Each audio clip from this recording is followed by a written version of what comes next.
Hi guys, my name is Bilal Wani and from today I will teach you the remaining part of the economics. तो पहले हम economics का syllabus देखेंगे। तो ये जो आपका इकोनॉमिक्स का सिलेबस है इसमें टोटल 13 टॉपिक्स हैं और इन 13 टॉपिक्स में से आप लोगों ने 11 टॉपिक्स कंप्लीट किए हैं। तो इसमें जो दो टॉपिक्स रह गए हैं वो टॉपिक्स हैं characteristics and problems of developing economy और planning versus market economy.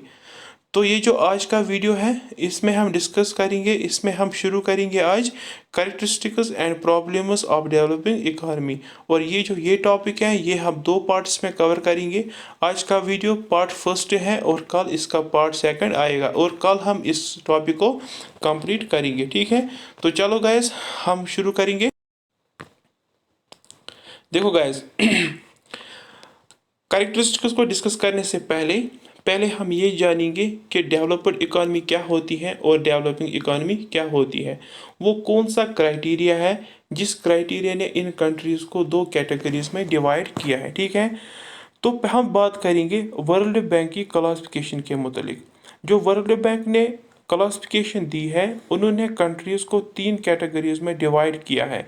First category जो है उनकी तरफ से जो कैटेगरीज बनाई गई, जो फर्स्ट कैटेगरी है वो है लो इनकम इकोनॉमीज़ और जो सेकंड कैटेगरी है वो है मिडिल इनकम इकोनॉमीज़ और जो थर्ड कैटेगरी है वो है हाई इनकम इकोनॉमीज़। और जो ये क्लासिफिकेशन उन्होंने की है उन्होंने वो क्लासिफिकेशन की है ऑन द बेसिस ऑफ पर कैपिटा इनकम। ठीक है, तो इन्होंने पर कैपिटा इनकम को मेजर किया है, तो उसी पर कैपिटा इनकम के हिसाब से उन्होंने इकोनॉमीज़ को डिवाइड किया है तीन कैटेगरीज में। ठीक है, तो यहाँ पे आप थोड़ा ध्यान दो।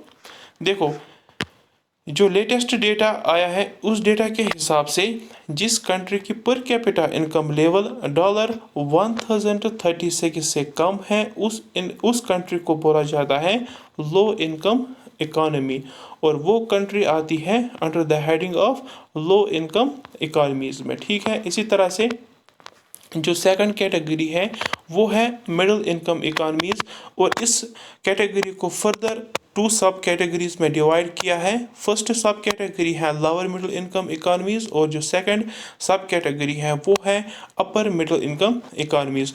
और ये जो लोअर मिडिल इनकम इकोनॉमीज है इस कैटेगरी में, इस सब कैटेगरी में वो इकोनॉमीज आती हैं जिन इकोनॉमीज की पर कैपिटा इनकम लाइक करती हैं बिटवीन $1036 एंड $4045। तो जिस इकोनॉमी की पर कैपिटा इनकम लाइक करती हैं बिटवीन $1036 एंड $4045 उस इकोनॉमी को बोला जाता है लोअर मिडिल इनकम इकोनॉमी। और इसी तरह से जिस इकोनॉमी की पर कैपिटा इनकम लाइक करती है बिटवीन $4046 एंड 12,535 उस कंट्री को बोला जाता है अपर मिडिल इनकम इकोनॉमीज और इन दोनों को कलेक्टिवली बोला जाता है middle income economies as per the world bank. ठीक है, इसी तरह से जो थर्ड कैटेगरी है वो कैटेगरी है हाई इनकम इकोनॉमीज़। अब जो हाई इनकम इकोनॉमी है ये वो इकोनॉमीज़ हैं जिनकी पर कैपिटा इनकम ये यहाँ पे डॉलर है $12,535 से ज़्यादा है। देखो अब जो वर्ल्ड बैंक ने कंट्रीज़ को डिवाइड किया है तीन कैटेगरीज़ में, अब ये जो दो कैटेगरीज़ हैं first two categories that is low income economies and middle income economies, इनको कलेक्टिवली बोला जाता है डेवलपिंग इकोनॉमीज़। ठीक है, तो यहाँ पे हमें ये याद रखना है, सिंपली हम ये याद रखेंगे वो इकोनॉमीज़ जिनकी पर कैपिटा इनकम बहुत लो होती है उन इकोनॉमीज़ को हम बोलते हैं डेवलपिंग इकोनॉमीज़। ठीक है, इसी तरह से और ये जो थर्ड कैटेगरी है that is high income economies, इनको बोला जाता है डेवलप्ड इकोनॉमीज़। ठीक है, तो यहाँ पे हम ये दो पॉइंट्स याद रखेंगे। वो कंट्री जिसकी पर कैपिटा इनकम लेवल कम है वो कंट्री डेवलपिंग इकोनॉमी कहलाती है और वो कंट्री जिसकी पर कैपिटा इनकम लेवल हाई है वो डेवलप्ड इकोनॉमी कहलाती है। ठीक है, आई होप कि आपको यहाँ तक समझ आया होगा। देखो गाइस अब इस क्लासिफिकेशन के हिसाब से जो इंडिया है, इंडिया का जो लेटेस्ट डेटा आया है, इंडिया की जो पर कैपिटा इनकम है वो है $1947.417। तो इस डेटा के हिसाब से जो इंडिया है ये आता है डेवलपिंग इकॉनमी के कैटेगरी में। ठीक है, तो इंडिया जो है वो है डेवलपिंग इकॉनमी है। देखो गाइस, मैंने आपको क्यों पहले इस क्लासिफिकेशन के बारे में बोला है, तो इसके बाद जो हम कैरेक्टरिस्टिक्स पढ़ेंगे वो डायरेक्टली हम लिंक करेंगे इस क्लासिफिकेशन के साथ। ठीक है, तो आपके जहन में पहले ये आना चाहिए वर्ल्ड बैंक ने कौन सी क्लासिफिकेशन दी है और यहाँ पे क्या है, किस बेस पे किस बेस पे वर्ल्ड बैंक ने इकॉनमीज़ को क्लासीफाई किया है, और जो बाकी कैरेक्टरिस्टिक्स हम पढ़ेंगे डेवलपिंग इकॉनमीज़ वो डायरेक्टली हम इस चीज़ के साथ लिंक करेंगे ताकि वो हमेशा के लिए हमें याद रहेंगे। तो गाइस अब हम आएंगे डायरेक्टली कैरेक्टरिस्टिक्स। सो गाइस, जो फर्स्ट कैरेक्टरिस्टिक है इन डेवलपिंग इकॉनमीज़ की वो है लो लेवल्स ऑफ पर कैपिटा इनकम। जो पर कैपिटा इनकम डेवलपिंग इकॉनमीज़ में है वो बहुत ही कम है as compare to developed nations. ठीक है, तो इससे हमें क्या पता चलता है, देखो जो पर कैपिटा इनकम है ये एक्चुअल में एवरेज इनकम होती है। तो हम किस तरह से ये पर कैपिटा इनकम निकाल सकते हैं, ये पर कैपिटा इनकम बराबर होता है टोटल इनकम TY से हम डिनोट करेंगे टोटल इनकम को, डिवाइडेड बाय PH से हम डिनोट करेंगे पॉपुलेशन को। ठीक है, तो जो पर कैपिटा इनकम है वो बराबर है total income divided by total population.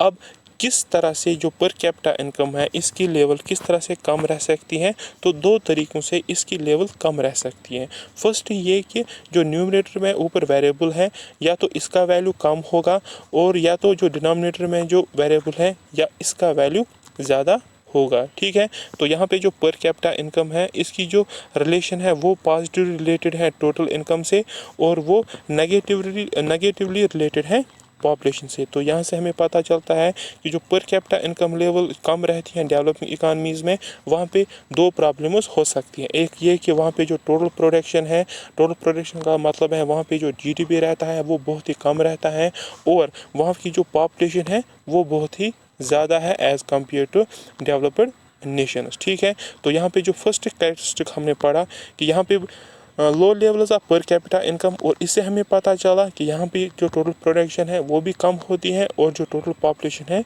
वो ज़्यादा होती है। ठीक है, तो यहाँ पे हम एग्जांपल लेंगे 2019 का डेटा है। तो इस डेटा के मुताबिक जो US में पर कैपिटा इनकम रहा है 2019 में वो रहा है $55,809, और इंडिया में जो 2019 में पर कैपिटा इनकम रहा है वो रहा है $2,100। ठीक है, तो यहाँ पे आप देखो कितनी गैप है इन दो कंट्रीज़ के पर कैपिटा इनकम में, कितनी गैप है। अब जब पर कैपिटा इनकम कम है, लोगों के पास इनकम कम है, तो वो उस इनकम से क्या कर सकते हैं। देखो आप सोच सकते हो कि ये जो US में पर कैपिटा इनकम है, यहाँ पे जो एक पर्सन के पास इनकम है और जो हिंदुस्तान में एक पर्सन के पास इनकम है, ये US में एक पर्सन क्या कर सकता है और हिंदुस्तान में एक पर्सन क्या कर सकता है। ठीक है, so there is a big gap between the per capita income in developing nations and developed nations. ठीक है, तो इससे हमें और दो पॉइंट्स पता चले कि जो डेवलपिंग नेशंस में जो टोटल प्रोडक्शन होती है वो कम रहती है और यहाँ की जो पॉपुलेशन है वो ज़्यादा होती है। आई होप कि आपको यहाँ तक समझ आया होगा। पॉइंट नंबर 2 क्या है, लार्जर इनकम इनइक्वलिटीज़।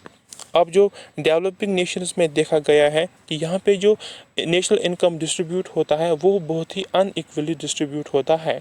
ठीक है, as compare to developed nation. देखो डेवलप्ड नेशंस में हम ये नहीं कह सकते हैं वहाँ पे इक्वलिटी है डिस्ट्रीब्यूशन में, नहीं, वहाँ पे भी इनइक्वलिटी है, लेकिन जितनी इनइक्वलिटी डेवलपिंग नेशंस में देखी गई है उतनी इनइक्वलिटी डेवलप्ड नेशंस में नहीं है। ठीक है, जब इनकम अनइक्वली डिस्ट्रीब्यूट होता है तो उससे क्या होता है, जो मेजर पॉपुलेशन होती है इकॉनमी में वो गरीबी में ज़िंदगी बसर करते हैं। ठीक है, तो यहाँ पे हम इंडिया की बात करेंगे 2019 का डेटा है। Top 1% of population in India they earn 21% of total countries income and top 10% earn 56% of total countries income. देखो अब यहाँ पे देखो इंडिया में जो डेवलपिंग नेशन है यहाँ पे किस तरह की डिस्ट्रीब्यूशन होती है। देखो ये टोटल इनकम है, मान लो ये एक केक है, इसका जो 56% हिस्सा है, 56% हिस्सा है, शेयर है, वो जाता है सिर्फ 10% लोगों को, ठीक है। और जो बाकी 44% है वो जाता है 90% लोगों को, ठीक है। तो जब इनकम में डिस्ट्रीब्यूशन अच्छी तरह से नहीं होगी, जब इनकम अच्छी तरह से डिस्ट्रीब्यूट नहीं होगा तो उससे क्या होगा, यहाँ की जो मेजर पॉपुलेशन है वो गरीबी में ज़िंदगी बसर करेगी। उनके पास उतना इनकम नहीं है जिससे वो सेविंग्स कर सकते हैं और फिर सेविंग्स इन्वेस्टमेंट को जनरेट कर सकता है और फिर इकोनॉमिक डेवलपमेंट यहाँ पे हो सकती है, ठीक है। अब ये जो डिस्ट्रीब्यूशन है, अब लोगों ने पढ़ा होगा कि गवर्नमेंट के हाथों में एक टूल होता है दैट इज़ टैक्स, और उस टैक्स की वजह से वो जो लार्जर इनकम अर्नर्स हैं उनसे कुछ इनकम स्नैच कर सकते हैं और फिर वो डिस्ट्रीब्यूट कर सकते हैं बाकी पॉपुलेशन में। लेकिन डेवलपिंग इकोनॉमीज़ में क्या है, यहाँ पे जो यहाँ की जो गवर्नमेंट होती है वो उस पावर में, उनका इतना पावर नहीं होता है कि वो इस चीज़ को कि बड़े हद तक इफ़ेक्ट करे, ठीक है। इसी तरह से जो पॉइंट नंबर थ्री है वो है वाइड स्प्रेड पॉवर्टी। देखो जब इनकम अनइक्वली डिस्ट्रीब्यूट हुआ तो उससे क्या होगा कि जो मेजर पॉपुलेशन है वो गरीबी में ज़िंदगी बसर करेगी। तो यहाँ पे डेवलपिंग नेशंस में क्या है, एक बड़ी प्रॉब्लम रहती है, यहाँ पे एब्सोल्यूट पॉवर्टी होती है। एब्सोल्यूट पॉवर्टी का मतलब यहाँ पे जो पॉपुलेशन होती है, जो ज़्यादातर पॉपुलेशन होती है वो सिर्फ उतना ही इनकम कमा सकते हैं जिससे वो सिर्फ रोज़मर्रा के खर्चे निकाल सकते हैं, ठीक है। जब उनका जो इनकम है वो सिर्फ फूड, क्लोथिंग और शेल्टर पे चला जाता है तब वो कुछ सेव नहीं कर सकते हैं। जो ये पता है कि सेविंग जनरेट इन्वेस्टमेंट और इन्वेस्टमेंट से ही कैपिटल फॉर्मेशन होती है, फिर उसी से डेवलपमेंट होती है। तो जब यहाँ पे सेविंग्स नहीं है, जब यहाँ पे इनकम ही कम है, जब यहाँ पे ज़्यादा गरीबी है तो यहाँ की जो डेवलपमेंट प्रोसेस है वो उस तरह से नहीं होती है जिस तरह से डेवलप्ड नेशंस में होती है, ठीक है। तो यहाँ तक हमने 3 कैरेक्टरिस्टिक्स पढ़े हैं कि फर्स्ट कैरेक्टरिस्टिक ये है कि यहाँ की जो इनकम पर कैपिटा इनकम है वो बहुत ही लो रहती है। यहाँ पे जो डिस्ट्रीब्यूशन ऑफ इनकम है वो बहुत ही अनइक्वल है, ठीक है, उसमें बहुत ही इनइक्वलिटी है। और इसी तरह से यहाँ पे जो पॉवर्टी है वो बहुत ही ज़्यादा है, ठीक है। आई होप कि यहाँ तक आपको समझ आया होगा। देखो गाइस, अब जो फोर्थ पॉइंट है ये है लो लेवल्स ऑफ प्रोडक्टिविटी। देखो देखा गया है कि जो डेवलपिंग नेशन में लेबर प्रोडक्टिविटी है वो बहुत ही कम है as compare to developed ones, ठीक है। जो 1 यूनिट ऑफ लेबर प्रोड्यूस करता है इंडिया में या किसी भी डेवलपिंग नेशन में, उससे कहीं दफ़ा ज़्यादा 1 लेबर प्रोड्यूस करता है डेवलप्ड नेशन में। तो देखो जो मैन है ये सेम कैपेबिलिटी के साथ बारन हुआ है, चाहे ये डेवलपिंग नेशन में बारन हुआ है चाहे ये डेवलप्ड नेशन में बारन हुआ है, तो ये सेम कैपेबिलिटी के साथ बारन हुआ।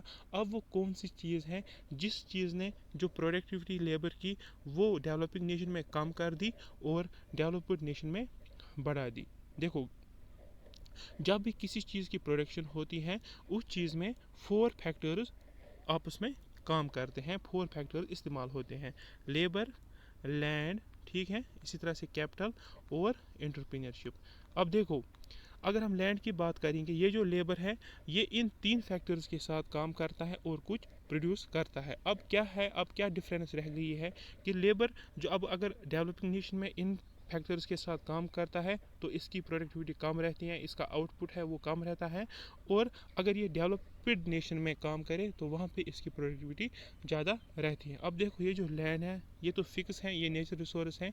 अब जो 2 फैक्टर्स हैं जो इसकी प्रोडक्टिविटी पे असर डालते हैं वो है कैपिटल एंड एंटरप्रेन्योरशिप, ठीक है। तो जो मेन 2 फैक्टर्स हैं जिस पे लेबर प्रोडक्टिविटी डिपेंड करती है वो है कैपिटल एंड मैनेजरल स्किल्स, या हम इसको बोलेंगे एंटरप्रेन्योरशिप, ठीक है। देखो बट जो डेवलपिंग नेशंस हैं, डेवलपिंग कंट्रीज़ में इन दोनों चीज़ों की बहुत कमी है, बहुत किल्लत है, जिसकी वजह से जो प्रोडक्टिविटी है वो बहुत ही कम है डेवलपिंग नेशन में as compare to developed ones. देखो पहले हम बात करेंगे कैपिटल की, ठीक है।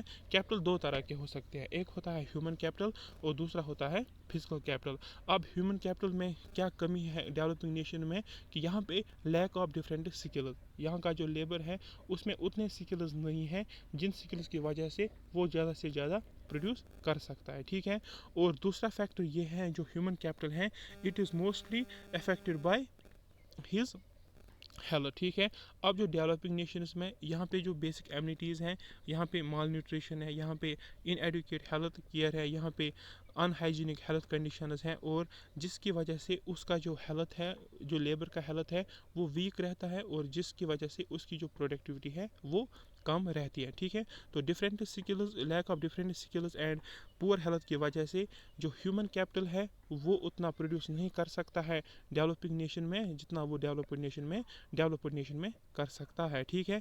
इसी तरह से जो सेकंड है वो है फिजिकल कैपिटल। फिजिकल कैपिटल में हम कह सकते हैं जो डिफरेंट मशीनरी होती है जिनसे जो लेबर है वो ज़्यादा से ज़्यादा प्रोड्यूस कर सकता है।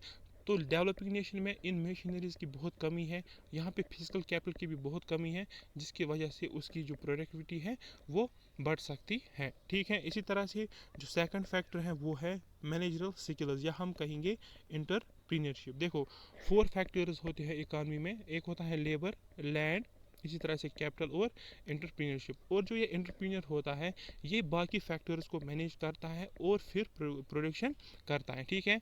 तो यहाँ पे जो मैनेजरल स्किल्स हैं डेवलपिंग नेशन में वो बहुत ही कम है, उसमें बहुत ही लैकिंग है as compare to developed nations. So that is why यहाँ पे जो लेबर प्रोडक्टिविटी है होती है डेवलपिंग नेशन में वो बहुत ही कम है एज़ कम्पेयर टू डेवलप्ड वनस। तो इस लेबर प्रोडक्टिविटी से क्या होता है, देखो जब एक शख्स कुछ प्रोड्यूस करेगा तभी उसकी इनकम बढ़ सकती है, ठीक है। तो जब लेबर बहुत ही कम प्रोड्यूस करेगा तो जो उसकी इनकम है वो बहुत ही कम हो सकती है, जिसकी वजह से जो पर कैपिटा इनकम है वो कम रहती है, और उसकी वजह से जो डेवलपमेंट प्रोसेस है वो उस तरह से नहीं होती है जिस तरह से डेवलप्ड नेशन में होती है, ठीक है। आई होप कि यहाँ तक आपको समझ आया होगा। तो इसी तरह से पॉइंट नंबर 5 क्या है, ग्रेट डिपेंडेंस ऑन एग्रीकल्चर। देखो guys, developing economies are basically agreed in their character. देखो जो डेवलपिंग इकोनॉमीज़ हैं तो इन इकोनॉमीज़ में क्या होता है, यहाँ पे जो मेजर सेक्टर है वो एग्रीकल्चरल सेक्टर है, ठीक है। तो यहाँ इसका मतलब है कि जो कंट्री का जीडीपी होता है उस जीडीपी में एग्रीकल्चर सेक्टर का ज़्यादा शेयर होता है, ज़्यादा कंट्रीब्यूशन होता है। तो क्यों इसका कंट्रीब्यूशन ज़्यादा रहता है जीडीपी में, because 30 to 70% of labour force are engage in agriculture activities. क्योंकि जो वर्किंग पॉपुलेशन है डेवलपिंग इकानमीज़ में उस वर्किंग पॉपुलेशन का 30 to 70% जो लोग हैं वो डायरेक्टली इन्हीं एक्टिविटीज़ में एंगेज है, जिसकी वजह से जो कंट्रीब्यूशन है एग्रीकल्चर सेक्टर का नेशनल इनकम में वो ज़्यादा है as compare to developed ones. चलो ठीक है, यहाँ तक हमने पढ़ा कि जो एक कैरेक्टरिस्टिक ये भी है कि इन डेवलपिंग इकानमीज़ में जो लेबर फोर्स है वो ज़्यादातर एग्रीकल्चर एक्टिविटीज़ में एंगेज हैं। तो हमें यहाँ पे ये देखना है अब कि अगर वो एंगेज है, अगर वो एम्प्लॉयड है इस सेक्टर में, लेकिन इस सेक्टर से क्या फ़र्क पड़ता है डेवलपमेंट प्रोसेस पे, ठीक है। चलो अब हम आएंगे एग्रीकल्चर सेक्टर पे।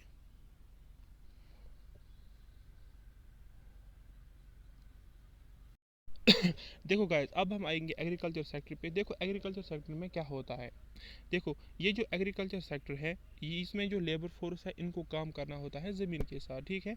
तो हम ये पहले मान के चलेंगे, हम ये एज्यूम करेंगे जो अवेलेबल लैंड है एक कंट्री में वो 100 यूनिट्स हैं, ठीक है, 100 यूनिट्स हैं। और इस कंट्री की जो पॉपुलेशन है इस पॉपुलेशन का 10% एंगेज है इस लैंड के साथ, इसका मतलब है 10% एंगेज है एग्रीकल्चर सेक्टर में।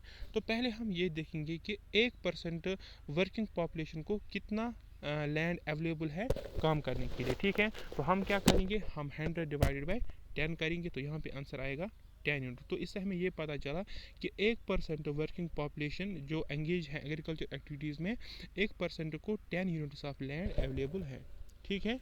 चलो यहाँ तक ठीक है। देखो अब जो ये 10% है हम अब इसको इंक्रीज़ करेंगे कि अब जो 20% ऑफ वर्किंग पॉपुलेशन है वो अब काम कर रही, वो अब एंगेज है, वो अब काम करते हैं ज़मीन के साथ, ठीक है। तो यहाँ पे हमने 10 को 20 बना दिया। तो अब हम देखेंगे जो land per unit of labour available है वो कितना है, ठीक है। तो यहाँ पे हम परसेंटेज टर्म्स में देखेंगे। तो अगर हम इस एक सेकंड देखो, अगर हम अब 100 को डिवाइड करेंगे 100 डिवाइड बाई 20 तो आंसर आएगा 5 यूनिट्स, ठीक है। तो अब इसका मतलब ये है कि अब 1% पॉपुलेशन को 1% वर्किंग पॉपुलेशन को जो लैंड अवेलेबल है वो 5 यूनिट्स है। इसी तरह से अगर हम फिर से इस शेयर को बढ़ाएंगे, अगर हम वर्किंग पॉपुलेशन को और एंगेज करेंगे एग्रीकल्चर एक्टिविटीज़ में, तो यहाँ पे जो एवरेज लैंड अवेलेबल है पर वर्कर वो कम होता जाता है। तो इससे क्या होता है, जो मार्जिनल प्रोडक्टिविटी होती है एग्रीकल्चर में वो कम होती है, क्योंकि जो लेबर है इसको डायरेक्टली ज़मीन के साथ ही काम करना है। तो जितना लेबर ज़्यादा इसमें एंगेज होगा, उससे क्या होगा कि जो लेबर प्रोडक्टिविटी होती है पर यूनिट ऑफ लेबर, जो एवरेज प्रोडक्टिविटी होती है वो कम होती जा रही है। जब एवरेज प्रोडक्टिविटी कम है तो इनकम कम आएगी, तो जब इनकम कम आएगी तो डेवलपमेंट प्रोसेस उस तरीके से नहीं होगी, ठीक है। तो ये एक काज है क्यों एग्रीकल्चर सेक्टर से डेवलपमेंट प्रोसेस पे नेगेटिव असर पड़ता है, क्यों इससे उतनी डेवलपमेंट नहीं होती है जितनी इंडस्ट्रियल सेक्टर से होती है, ठीक है। चलो, ये एक रीज़न है। दूसरा रीज़न ये है कि जो एग्रीकल्चर की जो प्रोडक्शन है, अब देखो, अब जो एग्रीकल्चर की प्रोडक्शन है वो बढ़ा सकता है, लेबर प्रोडक्टिविटी इसमें कम है लेकिन इस प्रोडक्टिविटी को हम बढ़ा सकते हैं। वो किस तरह से बढ़ा सकते हैं, एक बढ़ा सकते हैं कैपिटल इंटेंसिव टेक्निक से, कि ज़्यादा से ज़्यादा आप इसमें कैपिटल इस्तेमाल करें और मॉडर्न टेक्नोलॉजी इस्तेमाल करें। लेकिन हमने इससे पहले भी कहा है कि जो डेवलपिंग कंट्रीज़ हैं इनमें ना कैपिटल उतना अवेलेबल है और ना मॉडर्न टेक्नोलॉजी उतनी अवेलेबल है, और इसकी वजह से जो लेबर प्रोडक्टिविटी है वो बहुत कम रहती है, और वो बहुत कम रहती हैं एग्रीकल्चर सेक्टर में, और इससे क्या होता है कि जो एवरेज इनकम है वो कम होती है। तो इसलिए हम कहते हैं कि जो डेवलपिंग नेशन है इनमें क्या होता है, इनमें जो 30 to 70% working population directly engage है एग्रीकल्चर एक्टिविटीज़ में। तो इससे क्या होता है, जो लेबर प्रोडक्टिविटी वो कम रहती है और उससे डेवलपमेंट प्रोसेस पे असर पड़ता है, ठीक है। आई होप कि आपको यहाँ तक समझ आया होगा। आज के लिए इतना ही, मिलते हैं नेक्स्ट लेक्चर में, तब तक के लिए अल्लाह हाफिज़।